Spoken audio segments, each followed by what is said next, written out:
Starting off the show today with the news that broke right after we finished up yesterday, and that is the New England Patriots are making a quarterback change. They are benching veteran quarterback Jacoby Brissett in favor of third overall pick rookie quarterback Drake Maye. And this is something I myself am a Patriots fan, so to some degree I've been, anxiously awaiting this moment. That being said, though, this is a controversial move based off of the fact that there are a lot of issues with this current Patriots team, and it's not exactly a situation that seems like it is going to be super inducive of a successful quarterbacking career. Jacoby Brissett, as things currently stand, he has been mightily struggling on the year. The offense had so many opportunities this past Sunday against a Dolphins team that's so depleted on both ends that Patriots had so many opportunities to capitalize, and instead they fall 15-10 at home, and there is seemingly a lot of impatience definitely with much of the Patriots fan base, but I think within the locker room as well, which is the more important conversation, because it was just last week we were talking about the fact that the Pats, it sounds like from some of their beat reporters that there was a lot of animosity that was building up in the New England locker room, and at least according to Patriots.com writer Alan Lazar, at least some of it was due to the fact that the locker room was feeling like the Patriots organization was protecting Drake Maye, just having everybody else go out there and be sacrificial lambs on the field. Meanwhile, Maye just gets to basically sit out this season and wait for reinforcements to come, which, by the way, I do think that is a very viable strategy at this point, especially coming off of the past few seasons where Drake Maye Mac Jones was never as talented as Drake Maye is, or at least the ceiling definitely was never quite as high, but we saw in a complete abomination of a quarterback developmental track with Mac Jones in New England throughout the past 3-4 seasons, and it seems like it's at a point here where I know I myself and some other Patriots fans that are maybe slightly more rational have real concerns of, is this franchise actually capable of bringing along a young quarterback at this point? Patriots kind of lucked out a little bit having a 6th-round quarterback that turned into the greatest football player of all time, so he was able to carry them for 20 years. But there's been a lot of dysfunction within this Patriots organization through the past few seasons, and it gets to a point where you do have to be very concerned at the lack of weapons for Drake Maye to throw to. That offensive line is a mess, and there is a lot of bad that could come out of this. Just talking about the idea of forcing Drake Maye into a situation before he's ready, in a bad situation at that, and having his confidence be hurt, some of his on-the-field reps lead to bad patterns. We saw Mac Jones by the end of his Patriots career. He was seeing ghosts because that offensive line was so bad that he was just sort of feeling pressures that weren't even there. And there's definitely room for concern there, especially Drake Maye, who came out of college football a little bit more on the raw side of things. But that being said, I do think that he is a better quarterback in the now for the Patriots to be a more competitive team.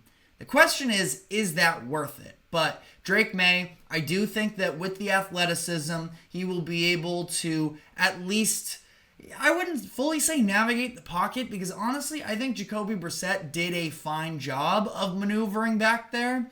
But I think that Drake Maye probably just has a little bit more of that upside in terms of athletic ability to escape from defenders in the backfield. And the other thing that I think is the crucial part of this is Drake Maye can provide, now assuming that his weapons comply to this, Drake Maye can provide more of a downfield passing attack. And it had gotten to the point through these first 5 weeks of the season, and I thought it was really demonstrated during that Jets Thursday night football game. I'd also argue, this past week against the Dolphins was also terrible in terms of the fact that opposing teams were able to send the house at the Patriots on obvious passing downs because it was clear that the offensive line isn't good and there's really no threat with Jacoby Brissett at center to actually burn opposing teams downfield. Now, like I mentioned, I don't know if the other weapons that the Patriots have in terms of a receiving core are good enough to threaten that themselves, but I think Drake Maye is a quarterback that if it were to be possible, I think he could get that done. Not saying that he can be perfect, not saying that he's going to have the deep balls and those big explosion plays that Jaden Daniels has had up to this point in the season, but I think that it's actually possible to develop more of a passing attack because the Patriots are the worst team in the league in terms of passing yards per game, and as much as it is definitely not all Jacoby Brissett's fault, he is limited. And I think that everybody knew that coming into the year, and we saw some of that play out. Again, a little bit of justice for Jacoby Brissett because he was thrown in to be that sacrificial lamb, and he took a beating throughout the first handful of weeks. But ultimately, we knew that this wasn't his job in the long term. The question is, did they pull the plug too early? And it's not so much in terms of believing in Jacoby Brissett. It's more so on the side of, is this a right decision of putting Drake Maye in at this point? And I will say as well that, truthfully, I think that the Patriots should have strung this out a little bit longer, let Drake Maye sit on the bench for a handful more weeks. They have some difficult games coming up ahead of them, but that being said, if you're going to put him in right now, I don't know why they didn't do it against Miami last week, where that is a Dolphins team that is so clearly worn down from an injuries perspective that I don't really understand why they decided to stick it out with Jacoby Brissett in that game if they knew there was a real possibility that Maye was going to be playing sometime soon. And maybe on one hand, your argument can be, well, maybe it was one last chance for Jacoby Brissett to prove that he's worthy of being the starter. I feel like you got to err on the other side of things. You have to look more towards Drake Maye's development than, really fulfilling any sort of obligations to Jacoby Brissett, quite frankly. But that being said, the Patriots pulled the trigger. I don't necessarily agree with the timing of it. Also kind of a weird dynamic that it happened yesterday afternoon, which is a Tuesday, which is a scheduled off day for the Patriots in their training schedule. Jerod Mayo at least attempted to make it clear earlier in the season that whenever they do make the decision to start Drake Maye, the team will know first. And this does come on a day where the Patriots had an off day. There was no team meeting scheduled. Now, if you saw anything differently in the comment section, let me know. But it does not sound like the Patriots were meeting on this day. So a lot of the players were finding out through the media just as all of us were. And that's also not a great sign. I really think that Jerod Mayo has been struggling with his communication with the media and balancing that with the team.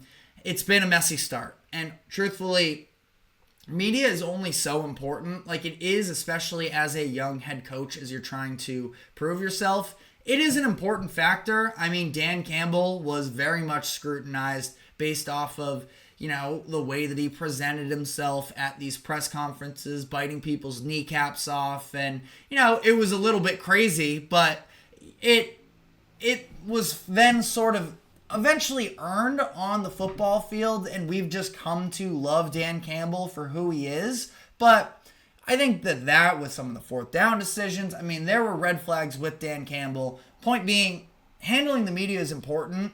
If you can back it up on the football field, eventually it won't matter. The issue for Jerod Mayo right now is he has to balance handling the media while also coaching a very bad football team in a fan base that really isn't all that forgiving the majority of the time. And all while doing this, having to manage the team from within, where there's been so much turmoil and so much noise, even in these early weeks, that, Jerod Mayo does sort of need to get things back on track. And I think that is where this Drake Maye decision is baked in a little bit, is he needs players to buy in that he is actually a good coach. And we don't have any answers up to this point as to whether he is. I think that, early on in the season, this team showed a lot of fight in that win against the Bengals and the overtime loss against the Seahawks, but it's been all miserable for the past 3 weeks for this Patriots team. You have calls for mutiny potentially in the locker room that broke out late last week. And I think that Mayo was sort of going into, clearly there's at least some influence from the top that it was such a drastic move that I think Robert Kraft definitely could have had a hand in all of this, but don't totally want to speculate there. I think that ultimately this is a decision for the Patriots that could go very clearly one of two ways.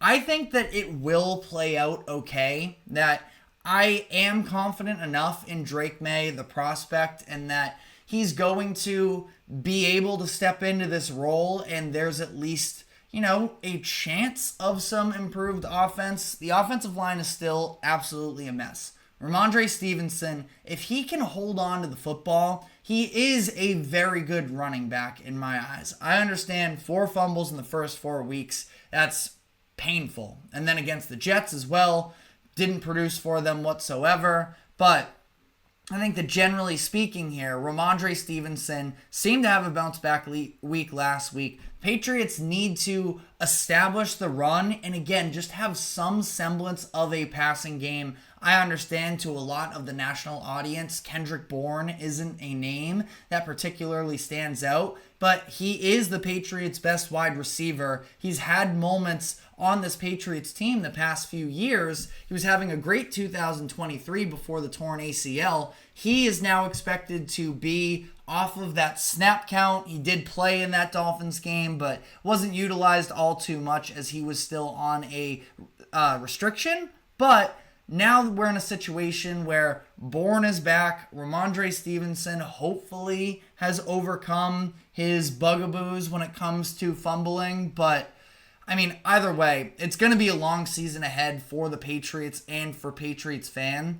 But this is really just about, it is all eyes on Drake Maye right now, which is a lot of pressure. I'm not expecting him to be the savior, but if he can turn this offense into anything competent, I think that that's a huge win moving forward, because I would have to imagine the Patriots offseason after this year is going to be heavily investing into the offensive side of the ball and trying to surround Drake Maye with some talent. So, again, a lot of mixed opinions here. Ultimately, I understand the decision. I just didn't like the way that they went about it in terms of the timing. Houston's going to be a tough matchup this upcoming week. I will say, playing in London is a very strange situation as a whole, but you also are playing a very depleted Jaguars defense, have a couple big-time edge rushers there. I think Josh Hines-Allen might have gotten hurt last week. I'd have to double-check that, but, either way, got a slate of some pretty good defenses ahead of you.